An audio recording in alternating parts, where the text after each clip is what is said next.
ओम साईराम भावांनो. तर आज होता गुरुवार आणि आज आपल्याला बनवायचा होता साईबाबांचा प्रसाद खिचडी. तर मी दुकान काबा आवरून ठेवलं आहे आणि घरात एवढा पसारा म्हणजे भांडे वगैरे का सगळे आवरले ते मी तुम्हाला व्हिडिओमध्ये पुढे सांगेलच. तर वेळ न घालवता मी निघालो होतो खिचडी बनवण्यासाठी. तर मी बनवत होतो आणि मम्मी मला हेल्प करत होती, कशी बनवायची ते सांगत होती. तर मम्मीनी ज्या ज्या वस्तू सांगितल्या त्या मी टाकत होतो आणि खिचडी बनवत होतो.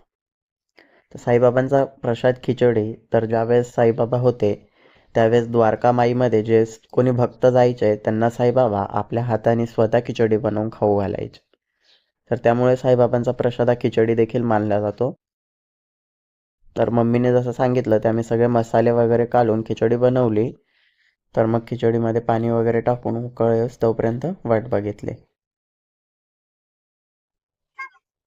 खिचडीला उकळ येतच नव्हता, त्यामुळे मी असं काही टाइमपास करत बसलो होतो, कारण की खूप जास्त होती त्याच्यामुळे वेळ लागत होता. मग फायनली खिचडीच्या अंदानाला उकळ आला होता. मग मी त्यामध्ये तांदूळ टाकले. साधारण अर्धा एक तासानंतर खिचडी व्यवस्थित शिजून गेली होती. तर खिचडी एकदम आपली मस्त झाली होती, जशी लागते पिवळ्या कलरची तशीच. त्यानंतर आम्ही केली होती आरती.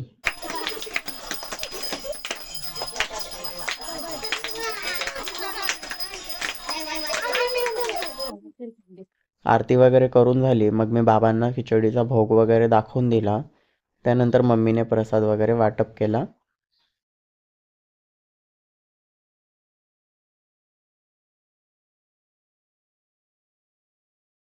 आणि हा पसारा आम्ही का आवरून ठेवला आहे, तर याचं कारण असं की आम्ही आता सुरतला आवरून जाणार आहे, त्यासाठी हा सगळा पसारा आवरून ठेवला आहे. तर त्याचा ब्लॉग मी पुढचा टाकेलच, तो तुम्ही नक्की बघा. तर पुन्हा भेटू अशाच ब्लॉगसह. तोपर्यंत ओम साईराम.